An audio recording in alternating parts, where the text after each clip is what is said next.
तो आज की कहानी शुरू करने से पहले अगर आप भी हमारे चैनल पर नए हैं तो हमारे चैनल की वीडियो को लाइक करके चैनल को सब्सक्राइब कर लें ताकि हमारे चैनल पर आने वाली जंगल एडवेंचर्स, कार्टून्स की वीडियोस या कहानियाँ की वीडियो देखने और सुनने के लिए नोटिफिकेशन को ज़रूर ऑन करें ताकि कार्टून्स या कहानियाँ की वीडियो का नोटिफिकेशन सबसे पहले आप तक पहुँच सके। तो आज की हमारी कहानी है टार्ज़न और सरदार अनाशा। तो चलें शुरू करते हैं आज की कहानी।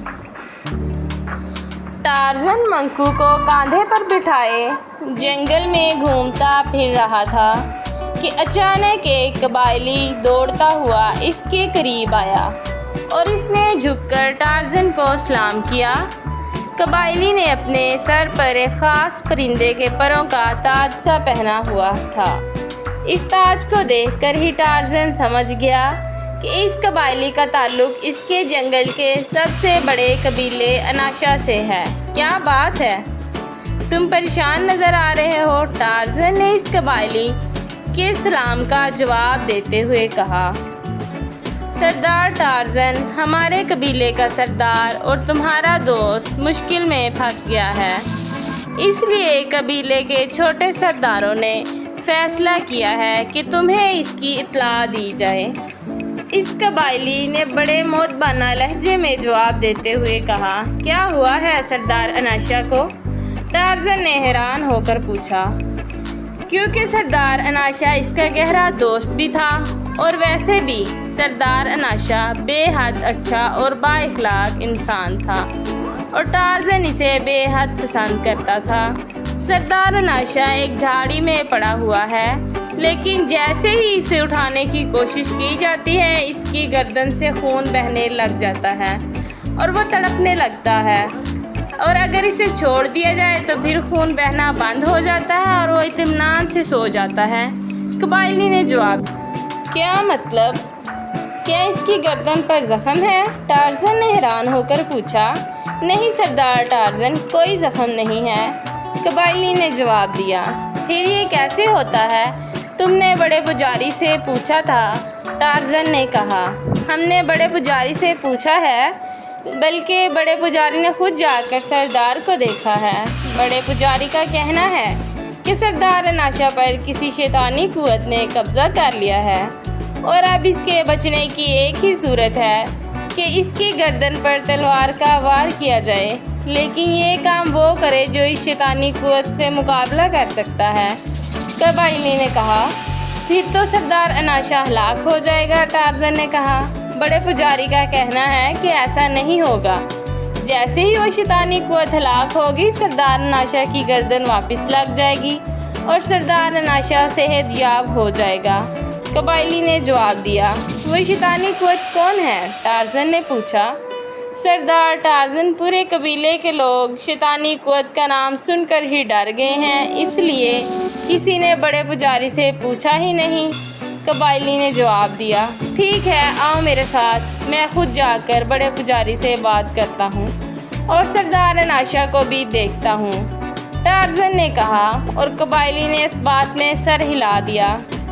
टार्ज़न मंकू को कंधे पर बिठाए इस कबायली के साथ चलता हुआ कबीले की तरफ बढ़ गया। कबीले के लोग बेहद परेशान थे। वो टार्ज़न को देखकर खुश हो गए और सब इसके गिर्द इकट्ठे हो गए। इन सब का कहना था कि टार्ज़न अपने दोस्त सरदार अनाशा को बचा लेगा और शैतानी कुव्वत का खात्मा भी कर देगा। टार्ज़न के कहने पर बड़ा पुजारी अपनी झोंपड़ी से निकलकर बाहर आ गया। बड़े पुजारी, मुझे बताओ कि यह सब क्या चक्कर है? टार्ज़न ने बड़े पुजारी से मुखातिब होकर पूछा। सरदार टार्ज़न, एक शैतानी कुव्वत जिसका नाम अनाका है, इसने सरदार अनाशा पर कब्ज़ा कर लिया है। ये इंतहाई ताकतवर कुव्वत है, इसे ख़त्म करना आसान नहीं है, लेकिन तुम बहादुर आदमी हो, तुम इसका खात्मा कर सकते हो, बड़े पुजारी ने कहा। ये किस किस्म की कुव्वत है और मैं इसका खात्मा कैसे कर सकता हूँ? टार्ज़न ने पूछा। तुम अपनी तलवार से सरदार अनाशा की गर्दन पर वार करो। जैसे ही तुम्हारी तलवार सरदार अनाशा की गर्दन पर पड़ेगी सरदार अनाशा को तो कुछ नहीं होगा, अलबत्ता वह शैतानी कुव्वत बाहर आ जाएगी। वो शैतानी कुव्वत खून की बनी हुई होगी, पहले ये खरगोश जितनी होगी फिर बड़ी होती जाएगी, हत्ता के हाथी और गैंडे जितनी हो जाएगी। अगर तुमने इसे हिला कर दिया तो सरदार नाशा ठीक हो जाएगा, वरना वह शैतानी कुव्वत तुम्हें भी मार देगी और सरदार नाशा को भी और फिर सारे कबीले को भी। बड़े पुजारी ने जवाब दिया, लेकिन मुझे बताया गया है कि सरदार नाशा को जैसे ही हाथ लगाया जाए इसकी गर्दन से खून बहने लग जाता है। टार्ज़न ने कहा, हाँ, ये खून इस शैतानी कुव्वत का होता है, वो खून की बनी हुई है। बड़े पुजारी ने कहा, आओ फिर मैं इसका खात्मा करता हूँ। टार्ज़न ने कहा, और एक कबायली से इसने बड़ी सी तलवार ले ली और इस तरफ चल पड़ा जिधर सरदार नाशा झाड़ी में पड़ा हुआ था। कबीले के लोग चूंकि शैतानी कुव्वत से इंतहाई खौफजदा थे, इसलिए इन सब ने टार्ज़न का साथ देने से इनकार कर दिया। अलबत्ता वो नायब सरदारों ने हिम्मत की और टार्ज़न के साथ चल पड़े। टार्ज़न जब इस झाड़ी के करीब पहुंचा जहां सरदार नाशा पड़ा हुआ था, वो ये देखकर हैरान रह गया कि सरदार नाशा वाकई ज़मीन पर इस तरह पड़ा हुआ था जैसे सो रहा हो। टार्ज़न ने आगे बढ़कर जैसे ही इसे हाथ लगाया, इसकी गर्दन से खून फुआरे की तरह बहने लगा। जब टार्ज़न ने हाथ हटाया तो खून बहना एकदम गायब हो गया। अब टार्ज़न को भी यकीन आ गया कि सरदार नाशा पर वाकई कोई शैतानी कुव्वत काबिज़ है। चुनांचे वो बड़े पुजारी के कहने पर अमल करने के लिए तैयार हो गया। दोनों नायब सरदार एक दरख्त पर चढ़ गए, जबकि टार्ज़न ने मंकू को भी दरख्त पर चढ़ने का कह दिया। मंकू ने उछलकर दरख्त की शाख पकड़ ली और टार्ज़न ने तलवार हाथ में लेकर सरदार नाशा की गर्दन पर तलवार चलाने के लिए तैयार हो गया। लेकिन टार्ज़न ने जैसे ही तलवार सरदार नाशा की गर्दन पर मारने के लिए इसे हवा में उठाया, सरदार नाशा की गर्दन से एक बार फिर खून फुआरे की तरह बहने लगा। यूँ महसूस हो रहा था जैसे इसकी गर्दन से खून का फुआरा सा उबल पड़ा हो। टार्ज़न एक लम्हे के लिए तो हैरत से खून को देखने लगा, फिर इसने दांत जमा कर पूरी कुव्वत से तलवार का वार सरदार नाशा की गर्दन पर कर दिया। जैसे ही तलवार सरदार नाशा की गर्दन से टकराई, टार्ज़न के जिस्म को एक ज़ोरदार झटका लगा और तलवार इसके हाथों से निकलकर दूर जा गिरी। टार्ज़न को यूँ महसूस हुआ जैसे इसने इस इंसान की गर्दन पर तलवार ना मारी हो, बल्कि किसी चट्टान पर तलवार मारी हो। इधर जैसे ही तलवार का वार सरदार नाशा की गर्दन पर हुआ, इसकी गर्दन से एक छोटा सा सुरख रंग का खरगोश जितना अजीब व गरीब जानवर बाहर आ गया। हुआ कि ऐसे लगता था जैसे खून का बना हुआ हो। फिर देखते ही देखते वो बड़ा होने लग गया। टार्ज़न ने जल्दी से अपने ज़ेरे जामा से खंजर निकाला और इस जानवर पर हमला करने के लिए इसकी तरफ दौड़ा, लेकिन वो जानवर उछलकर एक तरफ हट गया। अब वो कुत्ते जितना हो गया था। इसकी शक्ल बड़ी अजीब व गरीब थी, यूँ लग रहा था जैसे वो बहुत से जानवरों के अज़ा से मिलकर बना हो। इसकी इकलौती सुर्ख आँख में तेज़ चमक थी। टार्ज़न इस पर मुसलसल हमला करता रहा, लेकिन वो जानवर जो दरअसल शैतानी कुव्वत थी तेज़ी से एक तरफ हट जाता और टार्ज़न का वार ज़ाया हो जाता। अब वो जानवर वाकई बड़ा होकर शेर जितना हो गया था। वो इंतहाई तेज़ी से बड़ा होता जा रहा था।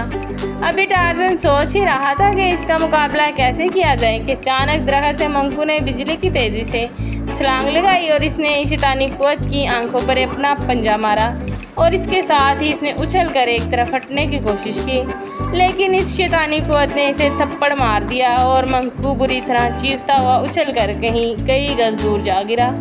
इसी लम्हे टार्ज़न ने इसकी आंख का निशाना लेकर खंजर मार दिया। शैतानी कुव्वत की तवज्जो चूंकि मंकू की तरफ थी, इसलिए वो अपने आप को ना बचा सकी और टार्ज़न का खंजर ठीक उसकी आंख में घुसता चला गया।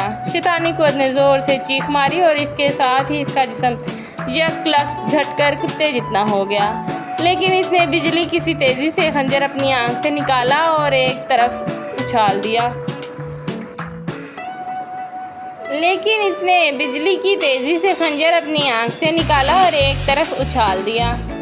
इस दौरान टार्ज़न ने एक नोकदार पत्थर उठा लिया था। इसने पूरी कुव्वत से ये पत्थर इस शैतानी कुव्वत की आंख पर मार दिया और इस बार भी इसका निशाना दुरुस्त साबित हुआ और नोकदार पत्थर इस शैतानी कुव्वत की आंख में जा लगा और शैतानी कुव्वत ने ज़ोरदार चीख मारी और इसके साथ ही इसका कद और घट गया।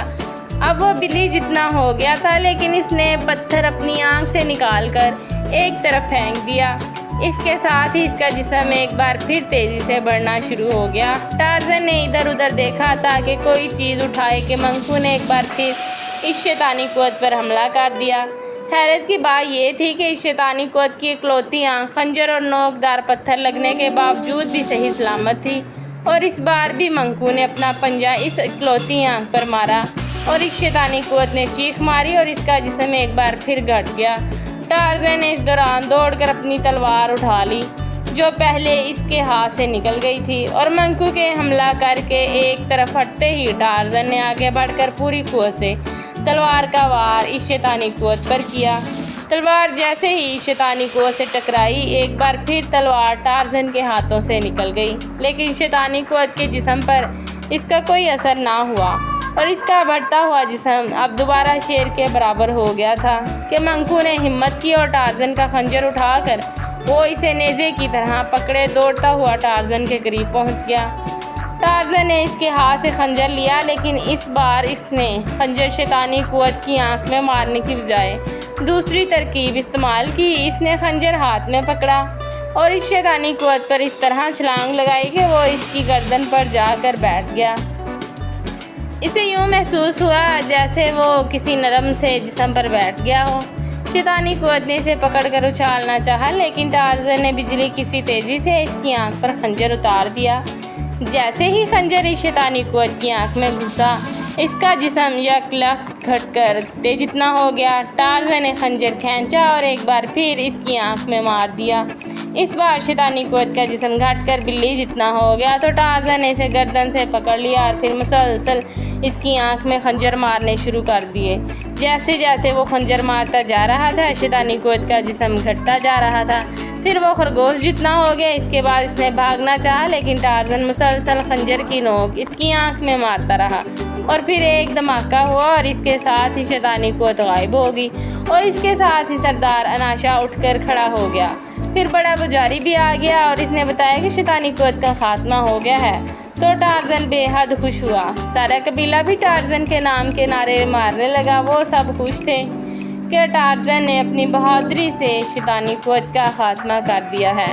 सरदार अनाशा को जब सारी बात का इल्म हुआ तो वो भी टार्ज़न से चिमट गया और इसका शुक्रिया अदा किया।